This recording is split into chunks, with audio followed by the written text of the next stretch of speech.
Hello and welcome to another Tuesday night podcast. This is the Station Hotel Talking Parra live show. First of all, thanks to our sponsors, Beach Jerky, Eurowork, Bay Vista, Spot on Hose and Fittings, JD Buyers Agents, Ex-Advisory, Paraleagues, Archibald Racing, Time for a Chat, Crown Property Finance, Riverside Brewing Co, Non-Stop Landscapes, ZMS Trophies, and of course the Station Hotel. Like I said, this is another Tuesday night. Look, obviously we won't beat around the bush. It was quite a disappointing night last Thursday night. I'm going to get straight to everyone pretty soon. I'm going to give my quick little opinion of it first of all.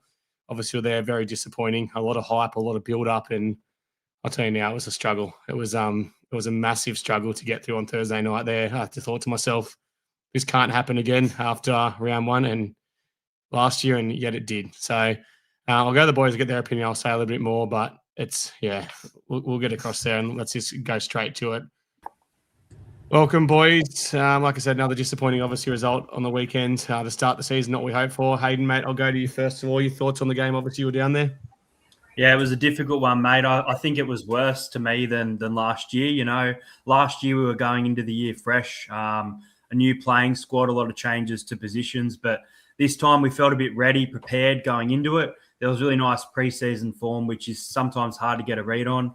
I feel like as for the game, you know, positive to take out is defending for that 10 minutes there right until the end. I think they scored around that 9-minute 40 mark, 20 minutes left in the sin bin when those 6 agains were happening. So, as I said, at the start of the game, good result, few referee calls, which I know Jason will definitely get into at some point. But look, it was great to be there with the fans in Melbourne. Just a disappointing result once again. Yeah, for sure. Jason, we'll go straight to you next, mate. Your thoughts? Am I getting stuck in, or am I just giving a general?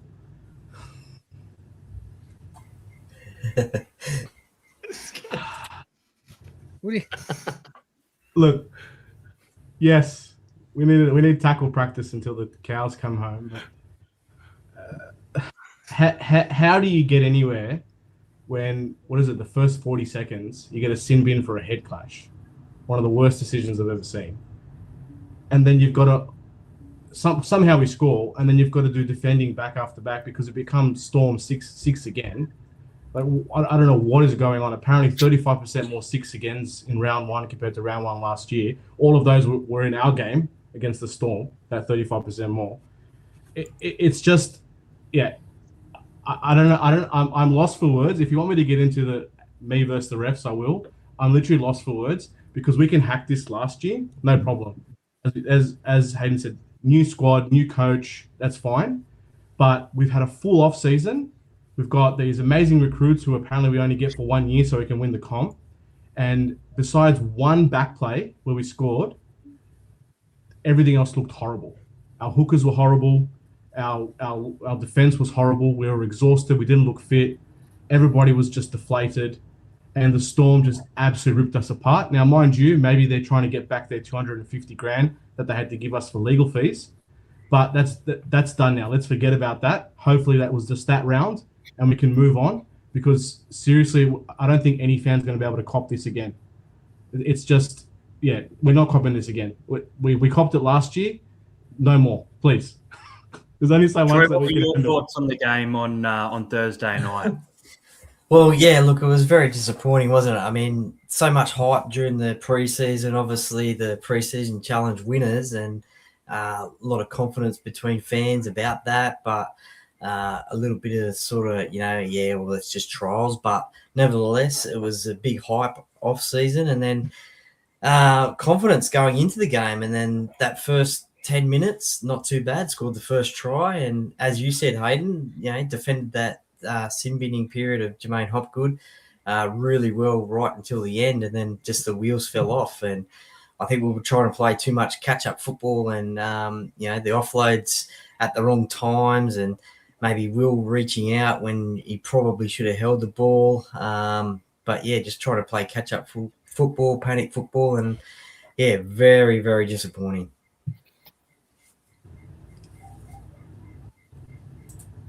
Jack, can we get your thoughts on Thursday night's game? Yeah, well, look, I got all excited, got home, chucked the Parra jersey on, beer in hand, feeling good, sin binning, had some choice words for the ref that I can't say on a podcast live. but we defended, feeling good. Scored the first try. Like, sweet, we can score with 12. This is gonna be a breeze. And then got absolutely pile driven to the ground for both the refs, and then we just lost our ability to tackle. 100% agree with everyone. Way worse than last year, because this is just unjustifiable. We were good off season, preseason champions, were on the up, and then just massive reality check there. Need to bounce back, please. What did you think, Jared, going off that preseason form going into this game? Did you expect a slow start to the year, or were you expecting a lot more from the boys in round one? Yeah, I think I really brought into Adam's philosophy. The boys were on the way out preseason form and jumped on the back of it, and then was let down by lead balloon. So, but look, yeah, it was rough, and I think once that 10-minute period was over and done with, I think it really took it out of the middles. As you can tell, and once Harry Grant starts doing the one-hand scoops, it's all over. So. Couldn't recover, but look, there was a lot of things that could have been done different. I think I think probably Junior was out there for too long. I thought the middle rotation, after that, kind of barrage, you just, Melbourne, they're relentless. You give them one, they're hard enough to beat with 13 men, let alone 12. So I think they were patient. We were lucky enough to get the first try, but they were patient. They just wore us through the middle, and if you do it to any team, you take the gas out of them, and it's all over. So, it was devastating. But I did kind of touch on it, with my general thoughts over the kind of the break and whatnot. That's probably where Parra's, the Achilles heel is. They're big men in the forward. They got them defending forwards, but we kind of lack that punch. But when you got to defend like that, there's just not much you can do. And I thought the interchanges could have been a bit better. You got 10 minutes and everyone's fresh. So getting someone simbing in the first 10 minutes is probably a harder thing, knowing that everyone's fresh coming out 100 miles an hour. Hung in there, looked good for a bit, and then it was just all downhill from there. So look, it's probably at the game. Hopefully, Rolls has just come in on the Monday and just said, "Boys, delete it. Round one starts this week." It was awful. It was horrendous. And because there's not much you can do from that. I think I'm back. I don't know what happened then, but that just sums up the week, eh? I don't think I've ever had that happen before on a podcast, but you all sounded like robots to me. I was gone. So I'm actually hotspotting my phone because the internet's decided to absolutely shit itself. So does mine. I don't know what's going on. It's like the Melbourne Storm are targeting us again, Jared. I'm not sure what's going on. but obviously, no graphics come up. I don't know what's being on. I couldn't hear you, but good job carrying it. Good job, Hayden. I heard you talking for a bit. But I said, obviously, I don't need to bring the score up 52-4. Cheeky little pun there from Zach, who probably got the last laugh as well, sitting back watching that one. But like I said, I was down there. It was disappointing as all. To be honest, we were so excited, looking forward to the game. It was a really good vibe around, really positive energy. Pre-game as well at the club. Lots of Parramatta fans there. Lots of people that travelled down for the F1 as well. Went along to the game, and after that first try, we thought we were going to win the comp. We thought this is it. This was the moment. The streak was over. We were going. We jump around, we're hugging, we're kissing. That's the best feeling I've had. Second best feeling I've had besides Ray Stone scoring a try in that place, because there wasn't much to hear about last year. But I don't want to point fingers and say what went wrong and stuff, because it's pretty easy to blame referee, and me and Michael have been arguing in the group chat all week over this. But I will say there was obviously some poor calls. Do I think if those calls went away, we would have won the game? No, I don't. I don't think we were good enough. As Jared touched on, there was probably a few learning curves for Jason Riles there as well. A few interchanges didn't go correctly. Iongi, when he went down for that HA, that apparently wasn't high contact. The decision to bring Joe Ash on, Joe Ash is lightning. I love Joe Ash as well, but I think we could have covered that 10 minutes without using an interchange. It cost us a forward through the middle, which ultimately led to our forwards getting absolutely tanked in the second half. And, we've got some good forwards, but we've got some age there as well. And having Jack Jr. and Dylan Walker, we got absolutely carved up at times. And I guess the most disappointing thing for me was just that giving up in that second half is how it felt. And, we've all seen the team being smashed before. And last year it felt like we weren't that team anymore. We weren't that team that was going to give up. Two sin bins obviously hurts, but like I said, it left a really disappointed. Probably the most disappointed I've been at a game. And, you know, I've been at 3 grand final losses. And that feeling of walking out of there just was like, oh no, here we go again. And the 50-point curse, that 50-point curse has to be real. But look, we're going to go to a bit of stuff now while we've still got working in net, Jared. So I'll grab you across here. We're just going to break down some of these tries. First of all, the Parramatta tries start. We'll start with the positives. That's Jason. That's not me. Hang on, Jason. Why does I always do this every time when I come across? Just got to slowly remove everyone. Emma Criella here. Hayden, how are you there? It's like pop-up. It's like one of those pop-up games where you want to hit the heads when they come up and you just want to crack them down.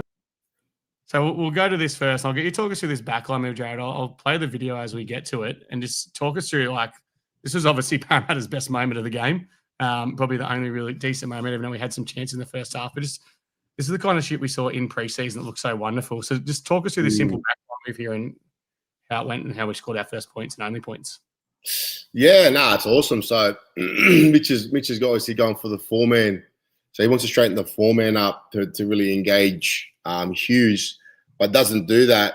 And then Hughes releases. So Peasant knows that Hughes releases, but it's still a 4-and-3. So he goes under, he takes Hughes out, wanting that centre to hold on Kelly, the lead runner, knowing that he got a 2-on-1 at the back. And Peasant really sets that up by being able to realize he's got the ball wide, but he knows he has to, in order for Kelly to be effective, he has to straighten up to really suck that Melbourne centre in.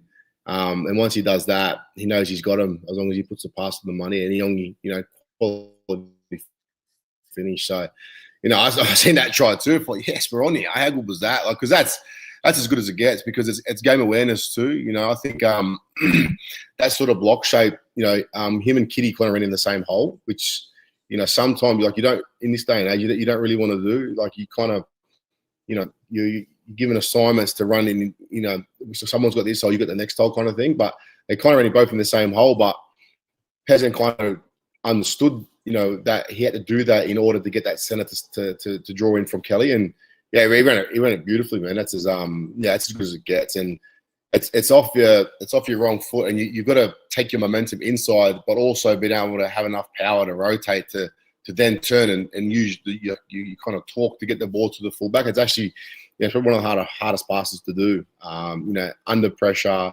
at speed, and that's what you love to see. But then it was downhill from there. But that was probably the positive of the night, and it was good to see. Peasant's got that in his game, but it was good. I think that's where it went downhill too, though. Like that was probably the only time that Melbourne fell for it because I think that Peasant probably didn't run that ball enough as well as a 5'8". I think being that generic halfback and playing a lot of 7, he probably didn't look to, I guess, take advantage of that next time the opportunity come. And you look at it there as the shapes there. There's a potential if he takes quick enough to run a ball in future circumstances because they're expecting him to pass the ball, and we just didn't see enough of that. And I guess as fans, we kind of got frustrated by Dylan Brown, how much Dylan Brown did run the ball. I kind of didn't set up much play at all, but I think we probably want a little bit more of that from Peasant. Actually, that's where the positivity ended for Parramatta. I want to run you through some of Melbourne's tries here because I've never played NRL, and obviously you've had the experience of that as well a lot of times. But for me, I can kind of work them out as well. And we'll start with this very simple one. I think this is to make it probably 30 to 6. And I've only got the pictures of these ones, but because, the NRL licensing likes to stop us from copywriting stuff. But this is just like another one, a simple Melbourne try. And for me, I think it's pretty obvious, 3 people, Harry Grant, the danger Harry Grant's got, he's already scored 1 try from dummy half. But as we see it break down, we just get pinned for numbers. Obviously, Jonah's forced to make a decision there. And, without the outside centre jamming in quick enough, Jerome Hughes does what Jerome Hughes does and puts his second throw through very nicely. How do we prevent this try? Does it come down to the ruck here? Is there just too many blokes around the ball and not enough people? So that's kind of more young. I remember watching. I watched that live because I was actually playing soccer when the game was on. So I was in and out. I was every 5 minutes. So, I watched that, and because obviously, when it's everything I watch, I always go back to what I do, and as soon as that ruck was formed, I'm looking at Iongi. I'm like, you should be counting straight away. So when that ruck's forming, right, the ruck was forming in front of him, he should be looking to his right, going, all right, let me set my short side so I can pull the long. And what he did, he stayed in the ruck a bit too long, and then he's come out and he basically didn't get him set. So he shortened that left side. So he should have preset that long side. He would have had 6 there. And if you go back, if you watch that double lead, Kittyoni's actually on the lead runner. So you see Kitty there, so he's being sucked in. Peasant's the next one out. So all Hughes has to do is basically get outside Kitty's shoulder, and Peasant has to hold, because he knows he's got him. So that's so if you look at that, you got a 2, 4, you've got kind of 5, you've got from probably 6 from the ruck, where if you only can pull one of them, give that extra number for that long side. See where Peasant is now. He's basically in no man's land, and there's just absolutely nothing he can really do. All he can do is stay out and let Kitty go one-on-one with Jerome, which is basically probably be a try anyway. And then he'll get he'll get in trouble for turning out. But that all starts at the ruck with getting your numbers set. So if Youngie can get his line set earlier, that then gives Kitty an extra number. So then Kitty doesn't go on the lead runner. He actually stays for Hughes, and then you got Peasant on the lead runner there. And obviously the center's got the fullback. So that's what that comes down to. That's not really Peasant can't do anything there. And I'd say for that, just counting, that's just experience. And then you always got to pre-count, and that's what Melbourne are looking for. Melbourne will stay near the ruck, and as soon as they get, as soon as they see a number or they see what they want to see, then they just pull the trigger. That's just how good they are. Yeah, and that's obviously, like I said, it's inexperience. It's a young thing, and a couple of people called that out, that Wyongie's, defensive stuff wasn't quite good enough, but obviously a hard thing to learn. And we've been pretty lucky. We've had Gutho obviously was excellent. He was a great defensive, and we had this bloke as well called Jared Hayne. I don't know if you know him, he was obviously pretty good at it as well. But let's look at the next one as well, because this is similar. Harry Grant goes through from the ruck pretty simply here. And I think that's just Harry Grant's brilliance. You look at it again, and Riley's there, Iongi's about to go, as you said. Iongi's about to go, obviously fill that across and push everyone across to get to where that play does go through. And Harry Grant sees that and pulls their pants down. I guess that's one of those circumstances where they followed the correct structure, and it just a bit of brilliance from the opposition 9.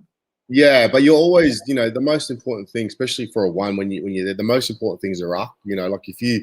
If you can look after the ruck and really prioritize that, because if the ruck's sorted and you can sort your edge, you don't have to go as hard. And it comes from experience, second year in, it takes a lot, it's a lot of learning. Those are a lot of mental reps, those ones, because, once you can kind of, you've got your points, right? So from me, my points were always the second rower. Wherever I could see the second rower, I knew the count was 4. So if I was on a place of the field, right, so I'm under the post and the second row is next to me, I'm like, wow, that means I've got 4 from the post. I need 1 more. So I'm like, I'll get the first guy out. You're going right. You know what I mean? And then things like that. But then what happens there is that you got to anticipate too. You can't be pulling too many, and that you got to plug that middle as well. So you don't want that. You never want your A's, especially on your trial line, too wide or too thin. So I think on that Riley one, he was just 1-on-1. You can't have one-on-one that close to the line. The one-on-one should be on your edge. Your middle should be your strength, where you've got multiple players around. You can never go one-on-one there. You're just gonna, especially with that quality of Harry Grant. He take it every day of the week. For sure. We'll go to one more. Look, there's a lot of comments. I don't know if you can see these comments coming up, Jerry, but there's a lot of comments just saying, mate, we'd love to have you around Iongi and teaching the young Parramatta fullbacks. If someone from Parramatta is watching, I think it's a simple phone call away, because clearly the bloke knows what he's talking about. And I dare say there'll be some people from Parramatta watching after this week as well. So last one, this is a backline move. I know you've obviously spent some time in the halves and the centres as well. We'll go through this try, and I've obviously got some photos to break it down as well. But it seems like it's one where we kind of did most things right. Yeah. I think this one's on the centre, and I don't like to obviously target at people and stuff. Will was a great bloke as well, but I just think when you look at the photos, and you can tell me if I'm wrong or not, because like I said, you're looking at a third grade footy player here as well. You got Moses goes here pretty much as soon as Munster plays the ball. So as soon as obviously Moses knows the ball's going at the back to Flyolongo, he starts to chase across. That probably should be when Will goes, if I'm correct, and he doesn't. As you can see, he's kind of waiting and kind of not having that faith. I Falago's got that speed, you know, and it's just like I've seen that try too, and it's just, you know, it's tough because that sort of system, it only thrives from inside pressure. So if you don't have much inside pressure, the edges can't do much. So there's no, so go back. So Williams there, he should be putting pressure on the half to play. The earlier they play, see, they all just hold. And when you've got speed, it's going to kill you every day of the week. You know, it's one of the systems that I hate, to be honest, because it relies on inside pressure. And I'm all for holding. You know, I understand the holding system, but if you don't get inside pressure, you're gone. You know, because if Penasini goes here, Falonga is just going to burn Moses. You know, as quick as Mitch is, he's in a lot better position because Mitch has had to hold and then release. Where Falonga has got all the momentum, he's just straight. He's already opening up. Like, so he's already steps ahead.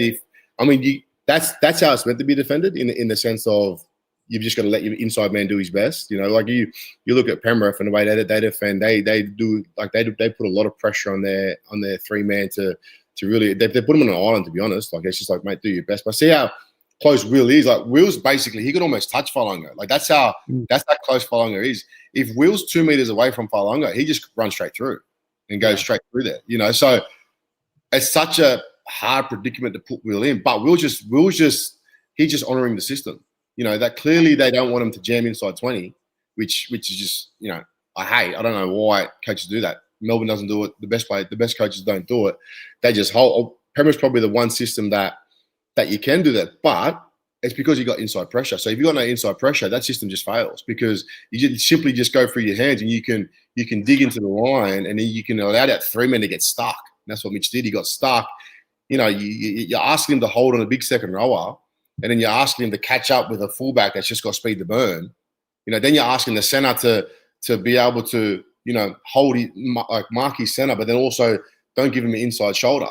You know, so I think it's one of them. You know, for me, the way I used to love to run them systems was that, yeah, sure, you hold, but as soon as there's no inside pressure, you just got to go and jam. Like you'd rather Melbourne force the pass to the winger because it's a harder pass. You know what I mean?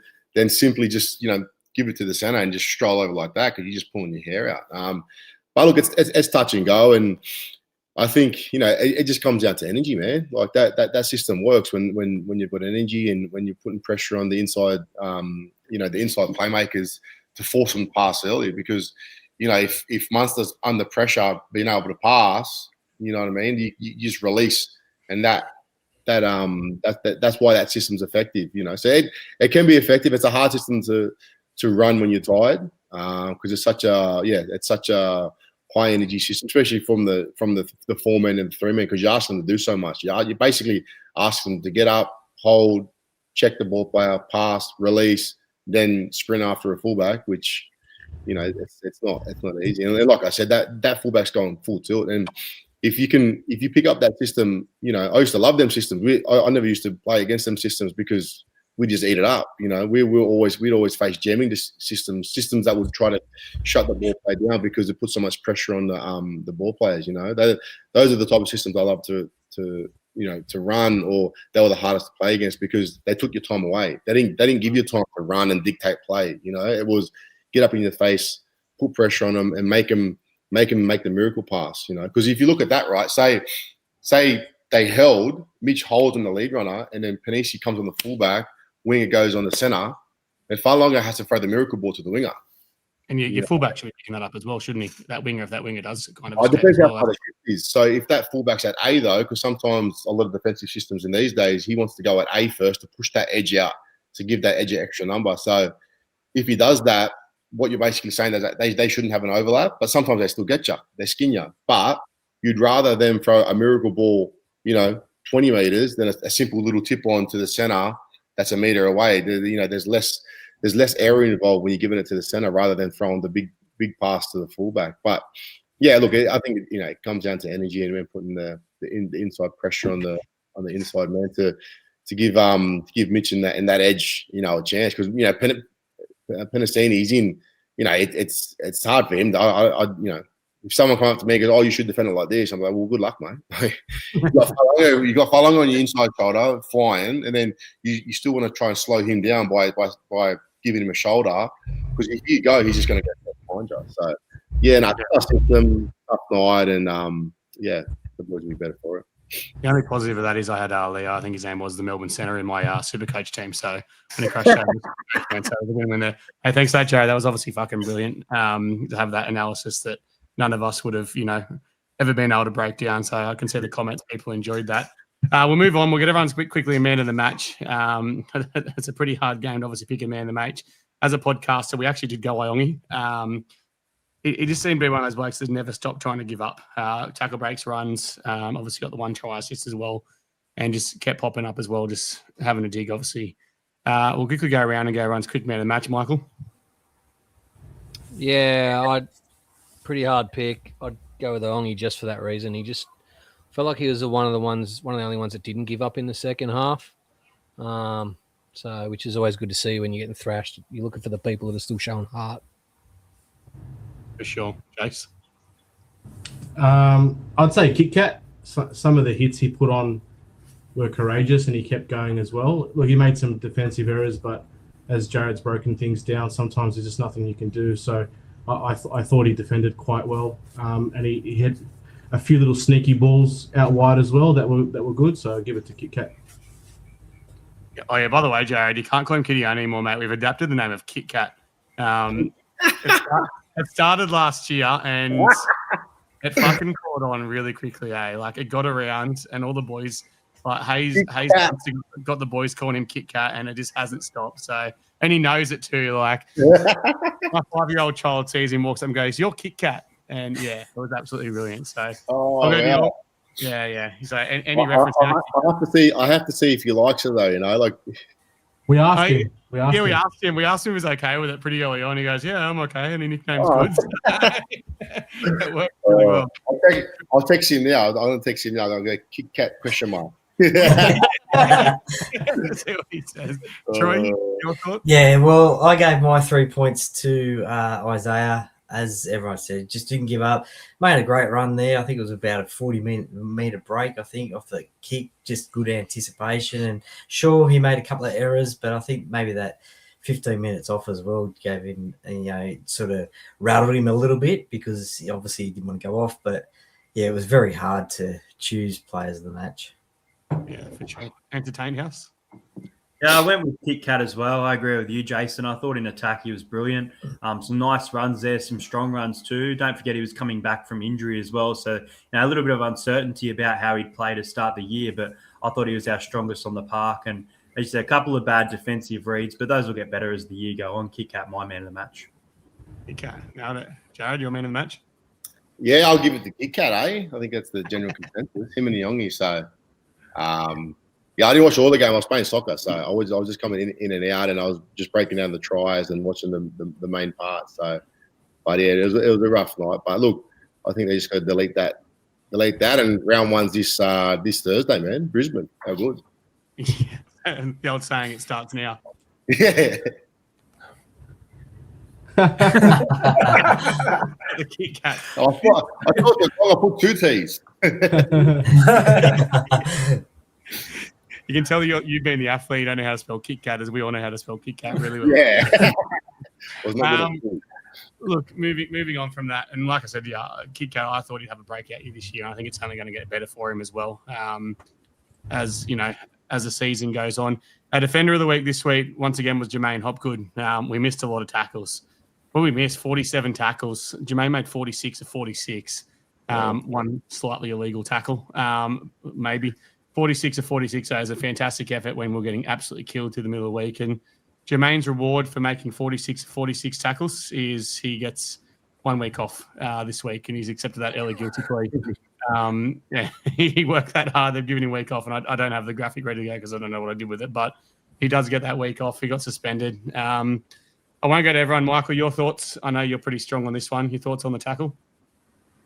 Oh, look, I think we all agree that it's not the right call, but the fact of the matter is that was the precedent that was set years ago when Dale Finucane got 3 weeks for it, and it's happened several times since then.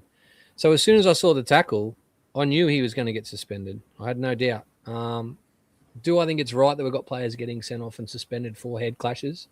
No, but that's just what our game does now and has done for years. So we either argue about it on the field or we pick ourselves up off the ground and keep going, which we probably didn't really do that well. The hard one for me is that I feel like so much of what happened was based on the injury in this situation. And we've seen so many head contacts over the years where the players got up. When you watch back the audio, and I can't play it because it goes for too long, and that's definitely going to get the NRL to block this video. But when you watch it back, what happens is the referee is constantly communicating with the bunker, stating the condition the player is in. And for me, that was the biggest thing here. If he didn't get knocked out, the referee missed the tackle to start with. Let's be honest. So he gets knocked out by the head, not the shoulder. It's head, then shoulder. When you slow it down, trust me, I've slowed it down a million times. I know the club did think about appealing this one and made the decision not to and just accept the week it's early in the season. But if this was a prelim final going to a grand final, it definitely would have been appealed. Precedent's been set now, as you said. So I just kind of hope that if it's going to be consistent, it's not one of those ones that goes against us because we've seen that happen before. Obviously the Bailey sin bin was completely different. Obviously it wasn't a foul play, but when you look at that sin bin, I thought that one was pretty rough as well. The referee says hold, release straight away. And Bailey releases straight away, and Stefano actually has hold of him, and he gets binned for that. So, I thought if one was going to go against us, the other one wouldn't have. But suspension's obviously a different thing. Moving on from that, obviously, Jez brought that up before. It is the kicking tee. The fan voted man of the match was the kicking tee. I don't know how that happened. The kicking tee. It didn't even get a point, yeah. But apparently it was our most consistent. But it was the only player that did its job for the whole game. Think of all the kickoffs that it got right. Yeah. Do you want to address the fact that people think your house has been robbed? And what's going on? It's very white without all the books in it, isn't it? No, I'm in the middle of moving. We've got to be out by next Friday, so the house looks like an absolute shit fight. And the day we actually have to settle, I'm pissing off up the coast for a band tour for the weekend, so my wife's less than impressed. Yeah, that's fair enough. That's a fair call. Right, moving on from obviously the player of the match, defensive player of the match as well. Our super coach player, I think JD's buyer's agent, was Sean Russell, mate. After the preseason, we all thought Sean Russell. Jared, do you play super coach at all, or you're just not into it? Nah, I never got into it. I play NFL fantasy, so it's just such a high standard when you play that. You play the NRL one, it's awful, man. I did not get it at all. That's funny because I remember Supercoach come in like big time after your 2014 year. And everyone always I remember some bloke going through and actually trying to work out your scores from 2014 and how high they would have been. They reckon you had the record till I think it was like last year or 2 years ago. I think Nathan Cleary broke it against Newcastle. Yeah, so it's pretty interesting. I know, Hayden, you're in your Supercoach, mate. You got Sean Russell in your Supercoach team? Yeah, I do have Sean Russell. Good score. Yeah, probably the only one. 70 was the highest score, actually. And it's always going to be based off the highest score. It's going to be based off someone obviously impressing with someone to have. Look, trying to move on from this week, trying to get over obviously disappointment. Couldn't help but have a little jab there and a little bit of AI with Adam O'Brien pouring the drinks at the 50-point bar with, funny enough, the two coaches that were the front runners for the Parramatta job in Jason Rolls and Josh Henne. But we'll add to that as the year goes on, and hopefully there's a few more go to that. Good to see the coaches having a schooner of reality there as well. Yeah, that's what it was. The schooner of reality from the press conference. It's actually on the Scotch by the look of it. Lower grades come away with some good wins. New South Wales Cup 36-22. Lorenzo was and Appy Twiddle actually really impressed me in those games. And Jersey Flegg, one of those good young SG ball players, got the win there as well over Melbourne 28-18. So good to see the lower grades picking up the win. As I mentioned, moment of the week, the Cup halves. I don't know if Appy Twiddle's ever played 7 before. I know he's a fullback. I know he's played in the centres as well and all this kind of stuff. I think he has played a bit of 5'8", but I'll tell you what, he was super impressive in the 7. He could certainly play some 6 if things don't change, in the coming weeks and someone gets an opportunity there as well. But top performers running through that. Iongi, no surprise. Iongi, top of the runs there, top of the run meters. Penasini, run meters usually up there as well. Tackles, Hopgood to Bellin, 46, 45. Williams, 43. Smith, 41. We made a lot of tackles. We missed a lot of tackles, but we made a lot of tackles. Tackle breaks, Iongi as well. So it really does show why Iongi got the player of the match there. That's pretty much moving on from this game. Not much more to add from this game, really. I know Hayden wants to talk about this as well, and it was pretty disappointing. We're not going to harp about this too much. I did chuck up a post that was pretty popular, but there's a lot of disappointed fans there on Thursday night, just with travelling down, as we stated. obviously being the F1 weekend, a lot of money was spent. I know it cost me about $800 to go down for one night. Did not miss, that's for sure. And a lot of disappointed fans. The players didn't come over and interact. There's some kids obviously pretty upset. And I'll say now, I've had some conversations about this with people, and I've been guaranteed it won't happen again. What this comes down to in the disappointment is that social media obviously plays a big part. And there's a lot of social media posts that, create an unrealistic thing. Like, Jason went to every game last year, around everywhere. And I pretty much think I missed 3 or 4. And it didn't happen every week. It happened a lot of time for most of the players. But I guess when the social media team focus on the interactions between a player and a fan, everyone thinks that's what's going to happen every week. And I get disappointment. I guess, not worried about wanting to be abused by fans and stuff, but there wouldn't have been any of that. There's just a lot of disappointed fans. And without saying too much, you happy with your say on that? You've had your say? Yeah, quick little say. I mean, last year we were there in Melbourne, and a couple of players came over after that result to say thanks for coming. So it was a little bit disappointing. I was having a chat with, I think it was a 7-year-old who had come from Sydney, wanted to get their ball signed, that sort of thing. Just, things we used to see from the club. This is something that we used to see quite regularly. We steered from a different direction, and I checked in with Jace every game. This was happening with players coming around and having that interaction. So it was really good to see people on social media share and get that around to make the voice heard after, a push from social media that the club was very connected with fans heading into 2026. And to see that as a start was quite poor. So we're hoping to see a bit of fan interaction in Brisbane and then at our first home game next week as well. Yeah, I said I'm far from a fanboy. I couldn't give 2 flying fucks, to be honest. But like to see kids disappointed, obviously, is not what you want. And you think as a father yourself, and I guess majorities here are parents. It's what you want to see for your kids when they go to a game is meeting their favorite player or interacting or something like that. So look, let's move on. I will give this a quick plug before we get into next week's game. Oh, hang on, before we do, no. Just touching on this topic, and we're fortunate enough to have Jared on the podcast. I would like to ask, after such a big loss, where is the players' minds at that point, and are fans part of that thought process after the game?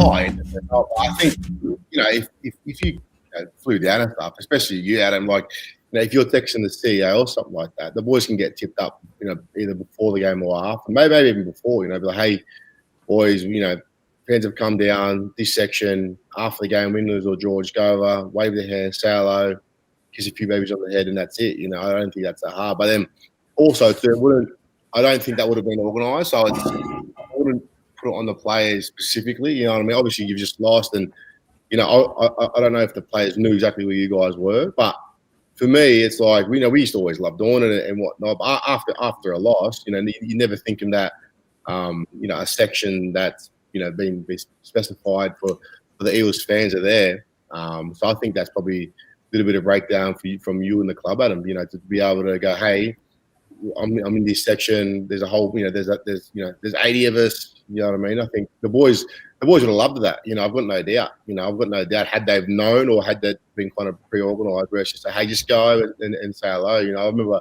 we played the Bulldogs once, and that was the thing. We just seen everyone just chanting Parra, so we, obviously naturally went over there. Otherwise, we wouldn't have done it. We went over just and wait, like simple things like wave their hands, and it's obviously real big in the EPL. You know what I mean? Just to go to your fans and just say, just wave and say hello and say thanks for coming and things like that. Yeah, I think it's one of them things. Had they've known, they probably would have. I think they definitely would have. And after a loss like that, you're probably not thinking any fans are still going to be there that want to see you. So they've probably got the tail between their legs, thinking we've just been pumped by 50. Everyone's probably gone. That's probably the last thing that they thought the fans would have been there. But yeah, no, definitely. I think if you do get big numbers like that, I've got no doubt. No doubt that the boys would love to. Just give you the wave and obviously say thanks for coming down, because it still means it still be huge for them. And there's no doubt had they kind of known that, yeah, for sure they would have. So I guess rather than directing the criticism at the players, it's at the player managers. So if a media manager or whomever the person is on the field that directs the players or gives them that information, I guess it's on them to reflect and go, we stuffed up here. Next away game, we need to make sure, win, lose or draw, I am directing players over to where our fan base is. I'll give them credit. They tried after it was too late. They did try after it was most of the players had left the field. The media did come out and try and do something about it. But like I said, it's been promised it's going to be better in the future. I just want to put it out there now, like Michael's got something he wants to say, but mate, if we can find that 7-year-old kid that was crying in the front row that Hayden said he wanted to get his footy sign or something, mate, if their family's watching or anyone can find that kid, and I want proof of a photo of the game or something, I don't want 57 kids reaching out to me. Flick us a message and we'll try and get something done. We'll try and get a ball sign for you or something. Like, obviously in the prime position at most games. Obviously, I didn't think about it on the time, and I wish I did, but they're in the front row and the parents were talking to us at the end and stuff. So if someone can reach out, let's try and make that happen. Michael? I think too, I could be wrong, but I mean, if I was a player and I just got smashed by 50, I mean, going over to a group of fans that pretty much worship the ground you walk on most days, I mean, they're not going to abuse you. They're feeling it too. They're just going to want to say hi. Most of the time that would make you feel better anyway, I'd imagine. Like, go over there, have some laughs and, get some photos. Like, I just think that'd generally help most NRL players probably feel better. I don't know. I think it's something that should be pre-organised. Like Adam, if you're going to every away game, if you've got communication with inside the club and say, hey, listen, I think it'd be a great idea. Players after the game, we're going to be in this section, and if it's pre-organised, you know what I mean. I can see him doing it, but if it's kind of just lost the game, you're walking off, and but hang on, can you go and do this for us? Where it's like, well, we had a kind of plan to do that. You know what I mean? We just lost. It's probably the last thing we're thinking about. But if it's already been done either during the week or, hey, guys, just remember after the game, win, lose or draw, our fans are here. Just want you to go over there and say hello. You know what I mean? Just say thanks for traveling and things like that. I think, that's nothing. But I think it's just more organised and, around that. Good luck to them this week. By letting the club know, saying, hey, this is a group here. Going to be there to the end. It meant a lot for us for the boys to come over, and like you said, like it meant a lot for the boys too. Because you see you guys there going, fuck, they're not giving up on us. You know what I mean? Like, we've just played awful, and you guys are still hanging out to say hello. I'm sure it means something for them. Obviously, if I was still playing, it means something for me too, knowing that you just got them pumped, just go over, say hello. But I think it just comes down to communicate with the club and letting them know where you used to be. Yeah, I agree. It won't happen this week. Can I add something to that, just to be a sourpuss? One thing for me on this issue, and we used to happen all the time with Brad Arthur, is that they have the time of day to chat to their mates in the opposing side. They have the time of day to have a laugh with those people, and there were some players that stayed and had a chat with their mates and had a good old laugh after getting pumped by 50. But they can't have the presence of mind to walk over to the fans. Now, I understand there is like a hierarchy and a system, whatever, in place. But if you have the time to have a laugh with the opposing side, surely you have the time to walk over and talk to the fans. Now, Jason Rolls last year, his attitude was no matter what, the boys are going over to the fans. For some reason this year, there seems to be a change. And I don't know what's happened there, and I could 100% be wrong. But already I'm just a bit concerned that maybe the mentality is, maybe there's too much pressure on the boys.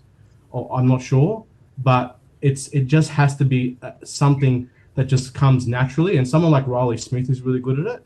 But there's much more senior boys there that should be saying, hey, couple boys, let's go over and go. Like, I think if the Fox was there, he probably would have just done it.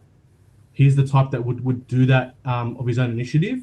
And I just think that needs to be more of a player initiative as well. You get pumped by 50. I've seen worse. As Parra, we've seen worse. Don't worry. If we're traveling to Melbourne, you get pumped. We just want to say hi. There's little kids that don't even know what the scoreline is. They just want to see their favourite player and get things signed. So maybe a little bit of awareness as well from the players, but it could be from higher up saying different things, because that's what I saw. I saw a different attitude. Yeah, you're right. It was a big thing that Riles pushed last year. Like, I remember going to a corporate event with him very early in the year, I think it was, and it was one of his big things that he wanted to change. And I guess, they were pretty good at it last year, but to see it done so poorly again this year was a very opposite direction of that. So I hope it's something they fix up again pretty quick. Let's hope it's a one-off. We'll move on from it. Like I said, it's been addressed, and I've been promised it won't happen again. So let's see what happens this week, as Jared said. And I said, Brisbane Broncos have got us in the very top. Well, we're not there. We didn't buy away bay tickets, but the popularity of the Broncos, the Parramatta Eels fans are chucked in the very top of Suncorp, very top corner of Suncorp, and it would be an absolute terrible spot to be. So we bought tickets in the lower section, and Jack, I hope you keep your mouth shut because we're going to be surrounded by Broncos fans, that's for sure. So there is zero chance that happening, mate. I'd get ready to start. Jump in if need be, mate. Yeah, these muscles are for show, and that's it. Look, let's move on from that. Like I said, I went to bring the raffle up. Don't forget you buy raffle tickets. I'll get Jez to post that in the comments as well. Obviously, got some pretty cool prizes to give away there. 2 Legends Downs tickets for Eels versus the Dogs game. Second prize is the Parramatta Eels signed 2026 jersey. I actually got that and I'm giving it away.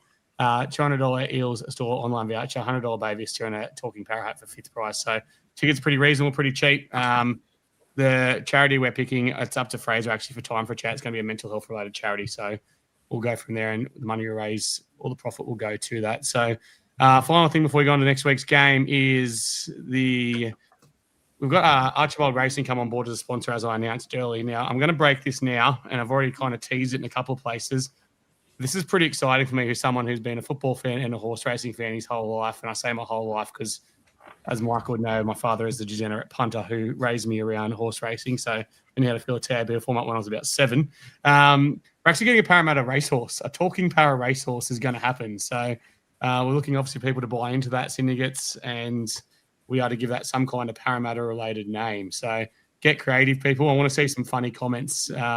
Give us your best Parramatta horse name in the comments, and Jez will be bringing them up from there, and we'll go from there. This week's game, obviously, is coming up. I was going to bring up our tipping results, but they are ordinary. I don't know who got the most. I haven't worked it out, but we had a couple of people pick perfect rounds in the tipping comp. I did not. I got 2. Did I get 2? I got the Dogs. Did I pick the Warriors? Yeah, you did. Yeah. Because I didn't pick them on the app. I picked them on your comp. Oh, you're kidding me. I didn't pick them on any app, but on that I did. Great minds think alike, mate, because I got 2 as well. Yeah. Jesus. Got to pick it up, boys. That's terrible. Yeah, I suck at tipping. I tip Parramatta every week and never tip Newcastle. So I'm always going to go. If anyone in this area doesn't tip Parramatta every week, there's got some issues. I won't name names. Aiden. Yeah. All right. Like I said, this week's game, Parramatta Eels versus Brisbane Broncos. We'll jump into that now. Look, it's obviously a pretty tough start to the draw. We've got the Melbourne round 1, Broncos Premiers round 2. Jared, I'll start with you, mate. What do we got to do to win this game on Thursday night? Yeah, no, it should be good, man. Broncos are terrible at starting off football, so that's a good point for us. Yeah, I just obviously it's just energy, man. Like energy and the ruck, and I think hopefully they've worked on during the week, just kind of staying connected in that middle. You know, you just really got to work together in that middle, and look, you know, like I said in the beginning with junior playing, you know, and when you do that, you kind of, you know, you're more worried about minutes than you are being effective. So, you know, hopefully he, you know, he comes on and has a blinder, and you know the rest of them, that, you know, that's in their DNA, that the Ballon and Walker obviously with his ball skills, but you know, tackling is what he's known for. So is Moretti and things like that. Hopefully young Sam gets a start as well, or gets into the game at some point, because I think they really missed his punch you know, on the weekend. But look, I think if they can go toe to toe with Brisbane, you know, I think the back line didn't really, you know, they weren't in it for 80 minutes. They're probably in it for the first 10, and they look dangerous. So if our forwards can hold off Brisbane and just stay with them, you know, I think Brisbane are probably under the pump. You know what I mean? Second game at home, and after that, disappointing, you know, back-to-back losses. You know, they're going to be coming out guns blazing. So if they can handle the first 20, just staying with them, sticking with them, and yeah, give our backs, you know, chance on the front foot. That's going to be our best way to victory. For sure. Michael, can we bounce back? Oh, maybe if Brisbane had got a win, I'm a bit scared now. Just their pack like Haas and Carrigan. So look, you tricked me into tipping Melbourne last week. I actually didn't pick you. I come in with an open mind when I did the preview with Jared. Jared's the one that got you. I got him, and he got you. Yeah, you're probably right. I'm going to blame Jared. I was there. I said, look, I think we're lacking a bit of punch in the middle, and I think that's probably the one area that we need to really be very effective on with our interchanges, because our forwards are more defending type of forward than they are bending on the line back. But we've still got Sam and Junior that have that's their specialty. So if we can manage their minutes and when they come on, they can be more effective than they are playing long minutes. That's where we're going to get that joy, But losing a man in the first 10 minutes, that possibly goes because he's just got to work his ass off in defence, and you lose that punch. I think to turn it around, Mitch is going to have a really big game. He's going to have to really kick to their corners well and turn their pack around a lot, which I know none of our players did well last week, but Mitch is our star player, and he probably really needs to step up for us this week. And if he can do that, maybe we'll. But in saying that, you know what? You talk about Gus Gould's 50-point curse. There's also a pretty high percentage of teams that get walloped by 50 and then come out the next week and turn it around. I think it's in like the 70% or some shit. So, fuck it. I'm going yes because of the curse. Good man. Yeah. Jason? Yeah, look, I'm always hopeful. I have blind faith for Parra, as we all know. I just don't see us turning it around in 1 week, unfortunately. There is that 70%, and if that's correct, I did mention that last year to Mika, and he didn't like it. Now he loves it. So anyway, there is that. There is definitely that. But I can only hope that the Melbourne loss was just a lot of errors and a lot of fatigue when we only had 13 players.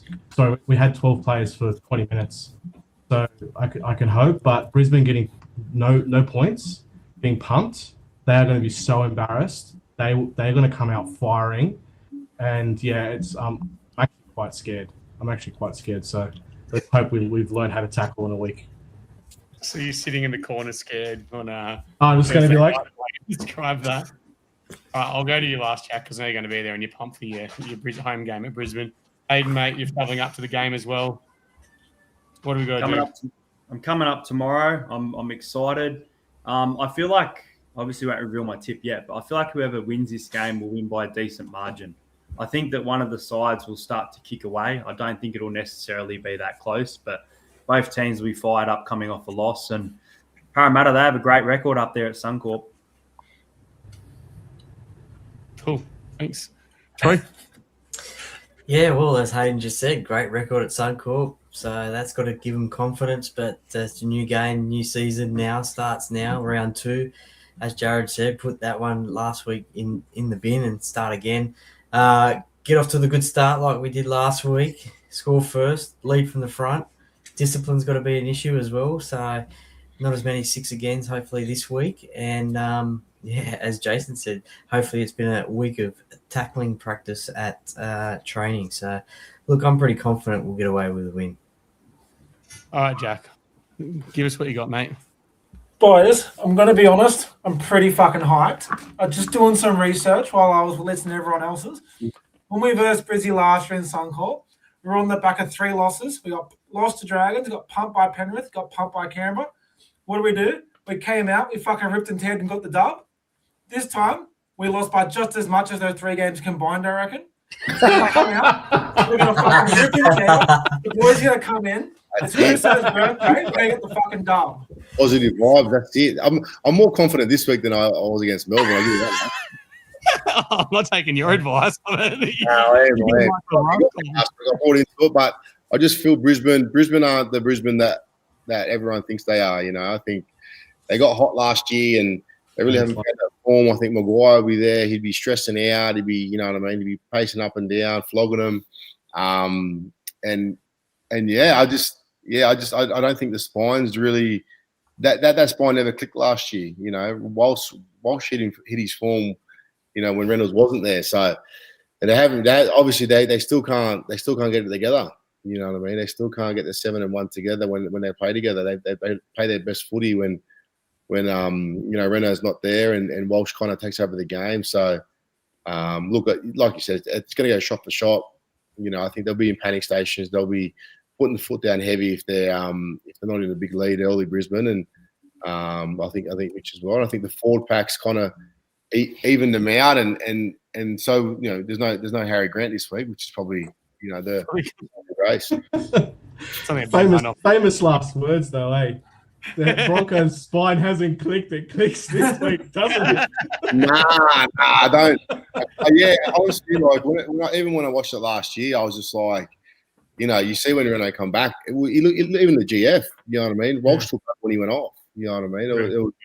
It was literally the best thing that could have happened for him, but because and it's one of them things. It's almost like Walsh doesn't, they haven't been able to find that kind of combination yet, the understanding yet. Is it too many superstars? Because I've been saying the same thing for quite a while, and this is like when we went through and did our tips, who I thought would win the comp. Like this is why I don't have Brisbane featuring. Like I've got a Penrith. I had a Penrith Roosters grand final. I want to change that after round one. I've actually got a Penrith Sharks grand final at the moment. I know Sharks making it past week 3 of the finals. What a sight! But is it that too many Chiefs, not enough Indians? Like like when you look at it, you got obviously who is their hooker? Is the hooker Billy Walters or not? Who's playing 9 from this week? Takes this week. X-Pack, yeah. Billy Walters can't even get a run. That's how many players they got up there. And he's got Ben Hunt. He did his ACL. Yeah, he's injured. That's why. That's why he's not playing. He literally can't run. He can't run. Not can he get a run? But even when they did have him, we'll go back to that. And then obviously you had Hunt, you had Reynolds, you had Mam when Mam come back in the team, and then you obviously got Reece Walsh as well. Jared, you've obviously played in a lot of teams over your time, and I guess when we look at New South Wales, when you play with the most star-studded as well, is it difficult when you got all those players with all that experience, and I guess coming from Ben Hunt's been at St George where he controlled a team. Reynolds was at South Sydney when he controlled a team as well. Is it just a little bit of there's too many, I guess, opinions there? I want to compare it and. It's just style of football. See, so Ben Hunt has a very direct style of football. He's very direct. He's very stiff the way he plays. There's not a lot of sideways to him. Not a lot of trickery. He's an up and down type of halfback, and that gets the best out of Walsh because what that allows, that kind of opens up Walsh. Walsh knows he can almost dominate half of the field, call the plays, kicking, everything like that. So that's what Walsh needs. But Reynolds isn't that sort of halfback. He's a kind of on the ball halfback. He likes to run plays from where the sets are and things like that, where they haven't been able to find that connectivity in the sense of Reno being able to take a step back to let Walsh go, and basically say, hey, you take over, and I'll talk about a bit of my career as well when that at 09, you had someone like Jeff Robson and Mortsy where Robbo was that direct player. He wasn't the skillful half. We all knew that, but it allowed me to really dominate half of the field. And he basically was like, look, I can do 1, 2, 3 good, and then you do the rest, where with Reynolds is the half. It's like, oh, I can drift over. I can play these sort of types of plays. I can be on the ball, as that dominant half. Where that impacts Walsh's game. So Walsh is trying to figure out, well, how do I link up with Reno instead of taking over the game? I think that was always going to be the issue when Reynolds come back. And if you look at Walsh's games last year, it's when Walsh took over the game. When he did the long kicking, he did the kicking, he did the ball playing, he did everything basically. And you had Walters on one half and then Hunt just going, yeah, sweet, we're just going to pay direct. We're just going to put you in positions where you got to do the rest, And I think that's probably up to Reno to really figure out.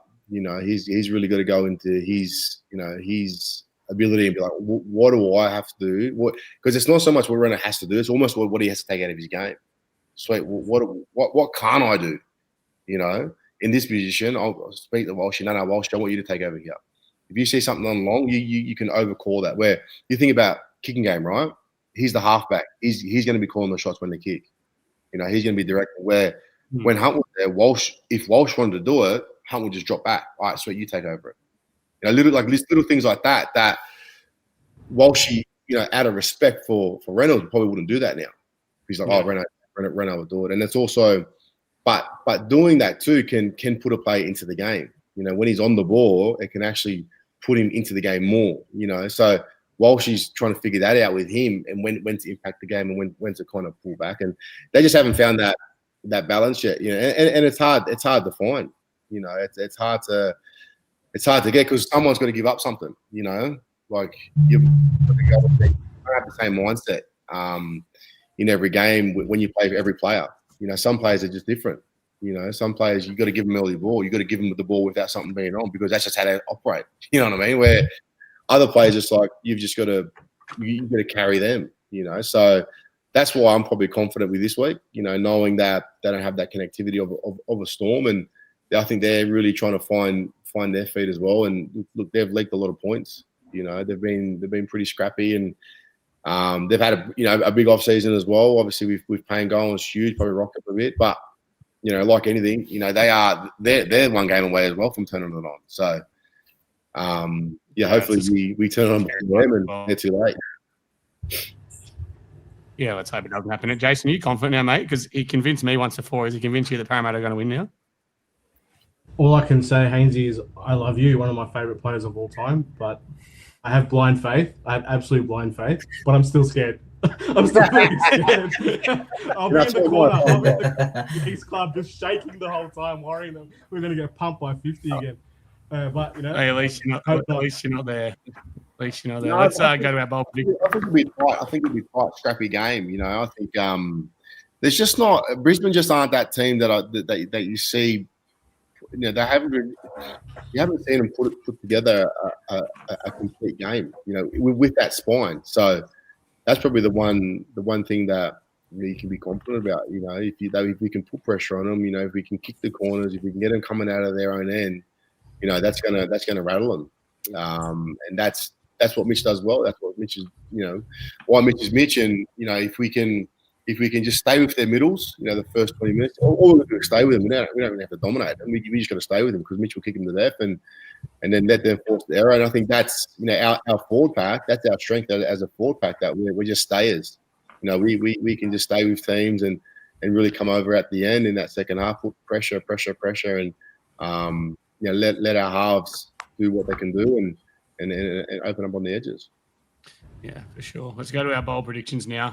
I'll come to you last, Jared, because I've thrown you under the bus here and you won't have anything ready to go. But I'm going to go Jason first because he's the one sitting on the fence. So bowl predictions, obviously, it's your score, your first try, and your bowl prediction for the game. No pressure, Jason, mate. You're off first. What do you got? Oh, well, blind faith plus Hainsey telling me that the Broncos suck. First try has to be the Fox back in action. Foxy, first try. I'm gonna go with a more reasonable scoreline than my absolutely ridiculous scoreline last week, which I should have tipped that for Penrith to do to Broncos. But anyway, I'm gonna go that we win 24-18. And okay, a bold prediction. What's gonna be my bold prediction? Let's go Pezzett for 2 try assists and a try. He's going to make up for his horrible start. Yeah, Hayden, fire away. So I get the vibe of Dylan Brown playing against Newcastle, showing his club next year what he can offer. That's why I've got Jonah Pezzett first try scorer. I think he's going to carve up in this game. I've actually got the Eels winning this. I think the Broncos start the season 0-3. I said it in my bold prediction. So I'll go with the Eels to win 28 points to 18. Look, as for the bold prediction, I'm sort of going to go against Parra here. I reckon that Reece Walsh will score 2 tries in the first half. Okay. Okay. Troy? All right, I'll go 20 points to 16. Parramatta to win. My first try scorer will be Sean Russell. It's that, Sean Russell. Oh! Where's the loyalty? And my bold prediction will be that Sean scores the first try and the last try for Parramatta to win the game. Right, I'm going to jump in because I always leave myself to last or second last, and I can't do it because I've been playing a lot of rugby league live on PlayStation this week for some strange reason. I think Michael got me back into it, and I played this game a couple of times, and the first time I played it, we got beat by a 38-metre field goal from Payne Haas. That's how you know the game. Payne Haas ain't getting a 38-metre field goal. The second time I played it, we actually won the game by a field goal. So my prediction is Parramatta 1918. My first try scorer, I'm actually going to go a Broncos player. I'm going to go my first try scorer will be Reece Walsh. Off a lovely set of play from Adam Reynolds because those two combine together so well. And then my bold prediction is for us to be down 12-0 and come back to win the game in extra time. There we go. All right, Jack. First try scorer, I'm going to Will Penasini. It's got a good feeling. I don't know why. I just reckon he'll get over. I reckon we win 32-20. And I'm going to go, my bold prediction, it's going to be a flip of last year. Reynolds is going to go for a short ball, and Mitch Moses is going to intercept to do a length of the field try. Mitch Moses intercept. All right. Yep. Jez, you Length getting of these? the field. Length of the field, Jez. Not 98 meters, 100 meters. 102 meters, because why not? Who's playing on Mitch's edge? Second rower. Kelma. Yeah, good question. Is it Brandon Piakura? No, For us, yeah. Kelma. No, Williams is playing middle. Kelma. Yeah, right. Yeah, that's because I knew Williams had shifted, but I couldn't remember who was taking his spot. Right, I think it might be Kelma. Okay. Yeah, I think it's Kelma. Starts with K. Kit Kat. I'll go whoever's playing in that position, which I think might be Kelma, to be first try scorer. I'll take Jared's positivity and I'll go Parra to win 22-16. My bold prediction is Talon De Silva goes in under the post with 15 to go to seal it. 15 You're all over minutes. this. You've been saying that. 15 minutes. Yeah, 15 to go. Jared, it's your turn, mate. Fire away. I'll go 16-14. Adokar double into Mitch Moses 2-point field goal. Oh. You know what would have been hilarious then? After all that, you turn around and tip the Broncos. Broncos 30-10. Take my mind, boys. He's convinced me otherwise. He's too optimistic. I'm more confident this week. If Kit Kat got back to you with the approval of the Kit Kat. Nah, my phone, because my internet was playing up. I actually had my internet off, so it only just went through. Yeah, right. Okay. Yeah. Sorry, Jared. Question: first try scorer, is that going to be part of your Fox double? Yeah, definitely, yeah. Cool. Perfect. Jeremy has to write these things down and then. My pen's run out. Have we got Jez's predictions this week? We Yeah, right. I was well off last week. All right. By the way, God, Jez, all you I think we all were. No, Jared and I have the same favourite player, so we're okay. Now, sod your positivity. Sorry, I think the Broncos are going to win. I think it's going to be 16-18 to the Bronx. Walsh is going to be the first try scorer. And bold prediction. Oh, righto, Troy. Do you want me to jump in every time you make a mistake? Because it'll be a long podcast, pal. His prediction sucks. I couldn't remove him, so I just had to change the graphic. His prediction sucks. I also have control of the podcast, so I'm back. Bold prediction. Mitch Moses is going to get sent to the bin. I'm feeling it. Look at Back this. chat. No. Bring it on. Back chat. No. Bring it on. Back chat. Back chat. Yeah, descent. See you later. Have The a rest. Knights get one win, and he's off the Parramatta bandwagon. He's back on the Knights. Have a look at these. Parramatta gets Jump on the gravy train, baby. Yeah, he's back. Thinks they're going to it. All right. There's a few quick questions we'll get to. Then we'll get out of here. Let's go for a couple of minutes because obviously started late. A lot of questions directed around Jared. I know I've asked this before. We obviously got a lot of different audience, like Jared, mate. There's a lot of questions about you working with the young Eels halves and fullbacks and everything like that. Is that something that would interest you? I know you've obviously started your academy now, but that opportunity did come up. Is it something you'd take? Oh, definitely. I would have loved to. I reached out to a few people at Parra, and I was meant to get a phone call, but never eventuated. So, yeah, I just had to move on and do my own thing, man. So, but look, I'm excited for the academy. Obviously, I'd love to be back at Parra, and that was always the dream and the goal. But look, just wasn't to be. And I enjoy breaking the game down, and obviously I enjoy watching the game, no matter what I'm doing. So, look, I'm still a fan and still enjoy watching it and breaking it down, and obviously seeing the next generation come through. Yeah, for sure. Look, we didn't do a competition night to give it away. I'm going to go through. I'm going to pick some of my favourite horse names, and we're going to give away a talking Parra hat. So we've got 10 Come Cup, Mitch's Mo, Jez, yours is banned. The Parra Blowtorch is a fantastic one. I really like that one. Parra Punt, horse won by a Sterlo's nose, horse out of car, Foxtrot, Fooey Trot. Yeah. That's the winner. That's the the winner. That's the winner. It's not going to get me. I'm sorry to the rest of the people, but there's some other good ones, but Fooey Trot. Daniel, I was so happy when I saw that pop up in the comments. That was the fastest saved one that I hit all night. Wins. All right, guys. Like I said, that's all we've got time for. If you're heading up to Brisbane, me and Hayden will be at Lord Alfred pre-game. So jump in, have a chat, have a drink. Things get pretty rough. I'll just have to have one beer. What? 2 beers. What? 3 beers. 3 beers. What? I'm glad people got the Stone Cold reference there. It was absolutely fantastic. So, but we'll have a couple of drinks and we'll watch the footy and let's hope for a better result. And until then, we'll see you next Tuesday. Jared, thanks for coming on again. Rest of you guys, stay positive. Room for a good year, hopefully. We're going to fucking do it, boys. Pack your Maltesers, people.